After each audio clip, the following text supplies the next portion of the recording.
Fala, meus irmãos, tudo bom com vocês? A paz do Senhor Jesus, ou como diz o termo em grego bíblico, Reirene Tukiri, ou como diz o hebraico Shalom. Como é que vocês estão? Tudo bem com vocês? Como tem passado a semana? Bom dia, boa tarde, boa noite, dependendo do horário que você vai ver esse vídeo. Tem uma palavra de Deus para o teu coração neste dia. O tema de hoje vai ser primogênito de Deus e primogênito dos homens. Glória a Deus. Antes disso, quero pedir para você, por favor, se inscreve no canal, abençoado. Deixa um comentário. Ativa as notificações, que você vai estar me ajudando e vai estar se ajudando também, sendo edificado com essas palavras aqui, porque é a palavra de Deus, né? Então, primogênito de Deus, primogênito dos homens, vamos lá para a palavra de Deus, que é a bússola da igreja. Gênesis capítulo 25, quero ler 3 versículos com você, 21, 22 e 23. O texto vai dizer assim: Isaque orou instantemente ao Senhor por sua mulher, porquanto ela era estéril. E o Senhor ouviu as suas orações, e Rebeca, sua esposa, concebeu. E os filhos lutavam dentro dela. Então ela disse: Se assim é, por que eu sou assim? E foi-se e a perguntou ao Senhor. E o Senhor lhe disse: 2 nações há no teu ventre, e 2 povos se dividirão das tuas entranhas. Um povo será mais forte do que o outro, e o maior servirá o menor. Primogênito de Deus, o primogênito dos homens. Vamos lá. Isaque tinha 37 anos quando Sara morre, no capítulo 23 de Gênesis. Um texto lindo, riquíssimo. Eu gravei com uma palavra aqui, lições da morte de Sara. Vai lá, que você vai aprender bastante. No capítulo 25, versículo 8 ao versículo 11, é o sepultamento de Abraão. Isaque casa com 40 anos. Com 40 anos, Isaque casa. 40 anos. Versículo de número 20, 40 anos. Versículo de número 26 vai dizer que Rebeca concebe, Isaque está com 60 anos. 20 anos de espera. 20 anos de espera. No mesmo versículo a Bíblia vai dizer que Isaque ora, o Senhor ouviu e Rebeca concebeu. Só que nós temos um hiato de 20 anos aqui de história. 20 anos Isaque orando, pedindo a Deus. E nós vemos que Isaque era um homem totalmente preparado para enfrentar certas situações. Porque os príncipes dos filisteus foram literalmente tomar os poços de Isaque. E Isaque, ele deixava um, ia para o outro. Chamou um de Reobote, deixava um, ia para o outro. Fruto de domínio próprio, isso é resultado de oração.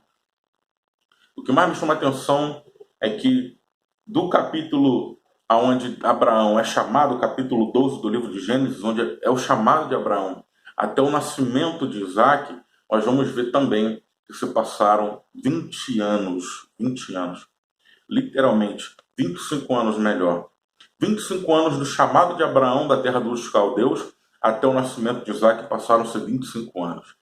Capítulo 16 de Gênesis vai dizer que Sara olha e fala assim: olha, eu sou estéril, você tem que dar linhagem, tem que dar continuidade à sua linhagem, à sua descendência, e eu tenho que gerar. Como eu não posso, toma Agar, uma serva minha, por esposa.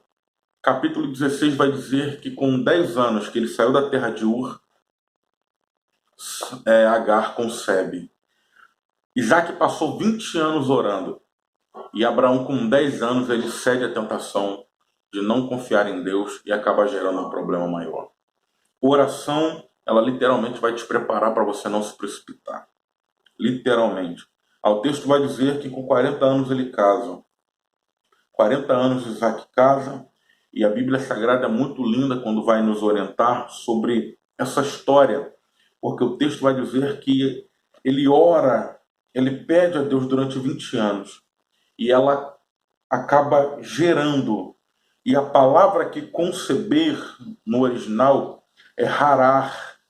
ela significa tanto gerar, de forma normal, uma gestação, quanto inventar. Então passa uma colocação de que possivelmente aqui Rebeca tinha alguma coisa que estava faltando e Deus entrou com um milagre totalmente criativo para dar o milagre ali para Isaac. Oração, ele gera o milagre. Oração também inventa o milagre, literalmente. Então, isso aconteceu aí de forma muito linda. Agora, vamos entender, porque a palavra de Deus vai dizer que Rebeca ora a Deus, porque Rebeca está passando por um período de muita dor. Muita dor ela está sentindo, literalmente. E a palavra de Deus vai nos orientar dizendo que nesse meio tempo, ela ora a Deus, pergunta ao Senhor, e Deus fala assim: olha, tem duas nações no seu ventre. Tem duas nações no seu ventre. E o maior vai servir o menor. Vamos entender aqui? Porque ela está sentindo dor. Está sentindo dor. E ela vai questionar a Deus. Talvez eu esteja aqui ministrando aqui para uma pessoa que está assim. Agora entenda, irmãos, quanto maior é aquilo que você está gerando, maior vai ser o sentimento de dor que você vai sentir. Quanto maior é aquilo que você está gerando, maior vai ser o sentimento de dor que você está sentindo. Mas disso tudo, é melhor sentir a dor da gestação do que viver uma vida estéril. Na presença de Deus, é melhor sentir a dor da gestação do que viver uma vida estéril. E a palavra de Deus vai dizer que, literalmente, Deus dá essa resposta. Sabe por que você está sentindo tanta dor, Rebeca? Porque você me pediu 2 filhos. Eu coloquei no teu ventre 2 nações. E tem uma outra. Tem outra. O maior vai servir o menor. Observe a construção. Nasceu de Abraão, Ismael e Isaque. Deus, no capítulo 22, no capítulo onde Deus pede para Abraão sacrificar Isaque, a Bíblia vai dizer assim: olha, toma agora, Isaque, teu único filho. Toma agora, Isaque, teu único filho. Ismael já tinha nascido. Mas para Deus, Isaque era o único, primogênito de Deus, primogênito dos homens era Ismael, primogênito de Deus era Isaque. Aqui nós vamos ver literalmente que isso volta a se repetir, porque lá no livro de Êxodo, no capítulo 4, observe, olha o que o texto está dizendo. No Êxodo, no capítulo 4, o texto vai dizer que Deus está aqui. Está aqui o texto. O texto vai dizer, Êxodo no capítulo 4. Êxodo no capítulo 4. O texto vai dizer que Deus vai exigir de Faraó: Moisés, fale para Faraó soltar Jacó, o meu primogênito. Fala para ele soltar Jacó, o meu primogênito. Na atitude espiritual, Deus ele sempre considerou Jacó como primogênito. Deus sempre considerou Jacó como primogênito. Não seria injustiça, como diz Romanos capítulo 9, que Deus literalmente aborreceu Esaú e amou a Jacó? Não seria literalmente algo errado da parte de Deus? Vamos entender. Existem 3 tipos de gestação quando trata-se de gêmeos. Primeira gestação é chamado de bivitelinos. Segunda gestação, univitelinos. Terceira gestação, chipórvaros. 3 gestações de gêmeos. Nessas 3 gestações, os chipórvaros são gêmeos siameses. Eles nascem grudados, cabeça grudada, ombro grudado. Bivitelinos é quando tem literalmente gêmeos mas eles não são idênticos, eles têm características diferentes. É o caso aqui de Jacó e Esaú, literalmente. Univitelinos é quando eles nascem idênticos, eles nascem literalmente idênticos. Tudo, o rosto, a altura, tudo são idênticos. Então, univitelinos, idênticos 100%. Bivitelinos, características diferentes porque estão em óvalos diferentes. Chipórvaros, literalmente, é porque eles são siameses, eles nasceram grudados. Aqui, eles são bivitelinos. A ciência nos mostra que, para literalmente, na gestação de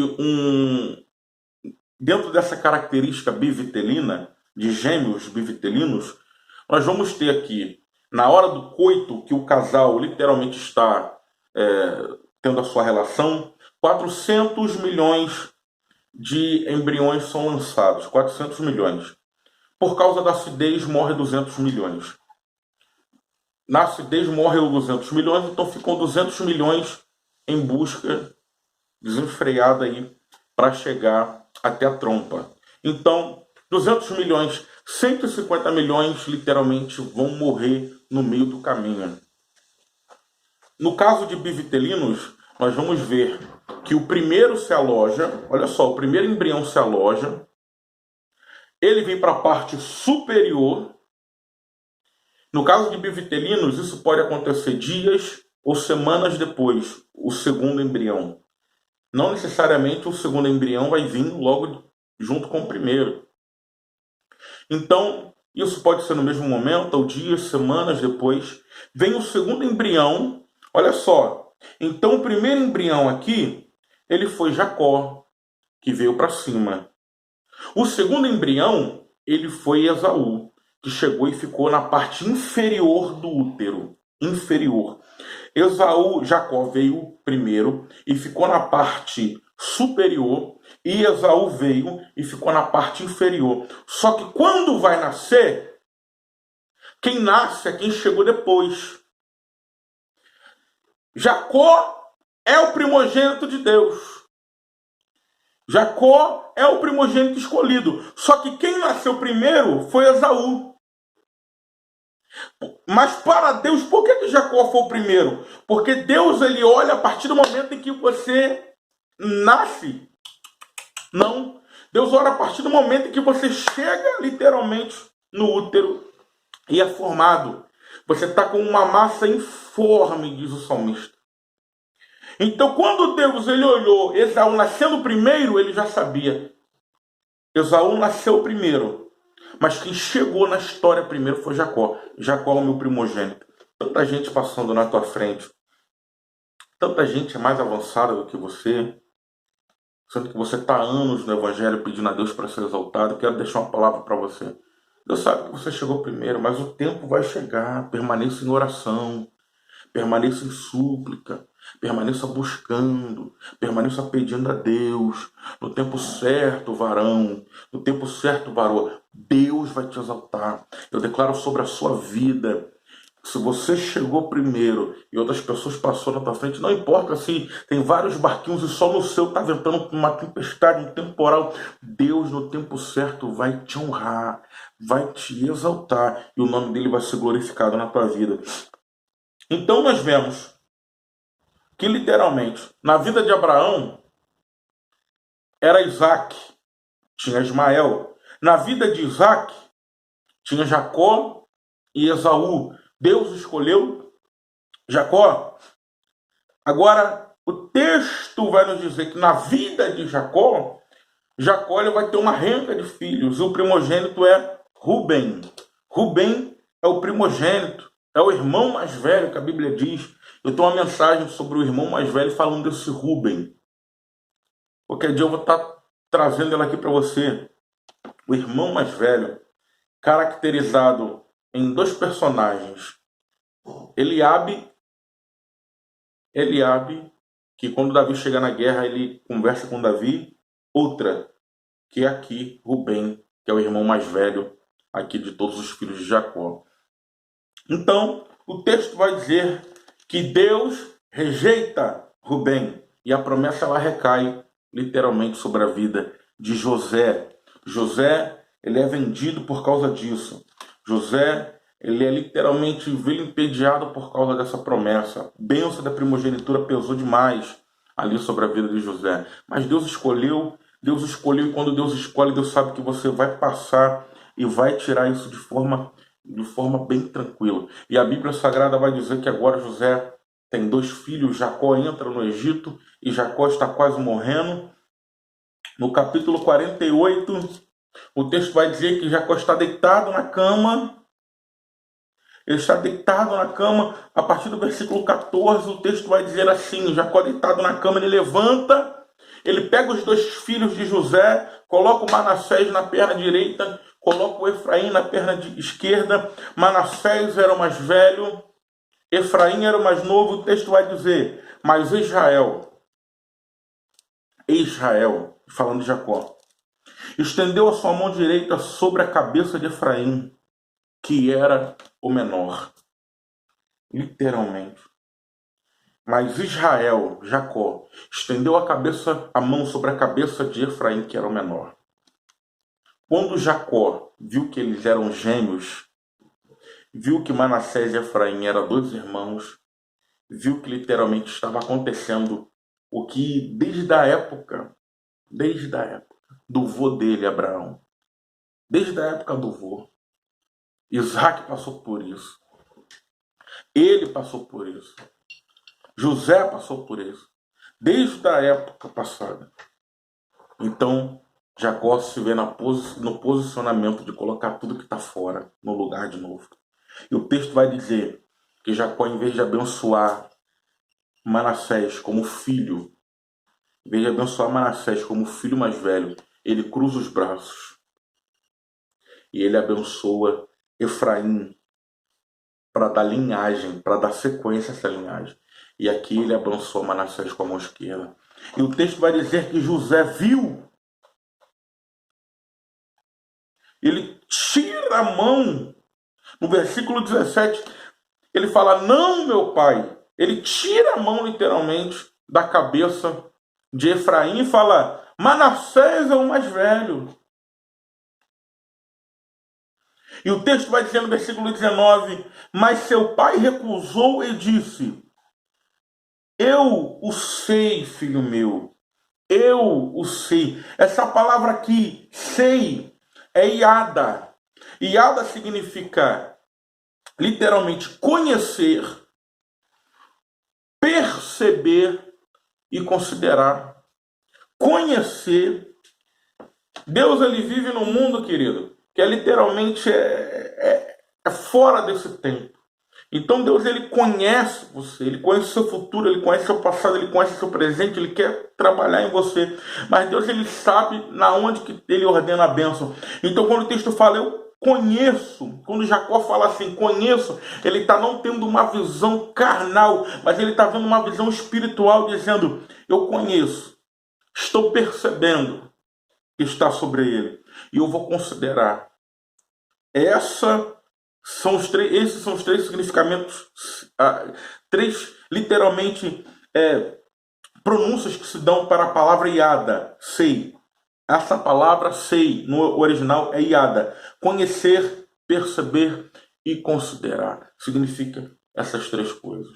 E o texto vai dizer que ele abençoa Efraim em vez de abençoar Manassés. Então isso aconteceu entre Ismael e Isaac. Isso aconteceu agora com Jacó e Esaú. Isso aconteceu com Rubem e José. E isso aconteceu com Efraim e Manassés. Uma palavra que eu tenho para você nessa noite é: toda maldição na cruz do Calvário da tua família, da tua história foi quebrada. E Deus vai colocar tudo no lugar. Deus vai colocar tudo no lugar, tudo que está fora do lugar. Você vai ver Deus operando de novo. Você vai ver Deus trabalhando de novo. Porque você pode não ser o primogênito dos homens. Você pode ser aquele que ninguém está dando bola, ninguém está dando moral, ninguém está querendo levantar. Ninguém está querendo edificar o teu ministério. Mas você é o primogênito de Deus. Deus, ele tem algo sobrenatural sobre a tua vida. Eu deixo essa palavra com você aqui. Nós vamos estar gravando um outro vídeo falando sobre Gog e Magog. Então amanhã tem esse lançamento de Gog e Magog de forma que você nunca viu. Então curte esse vídeo aí e em nome de Jesus ativa aí as notificações, porque isso vai ser bênção demais para sua vida. Deus abençoe você em nome de Jesus.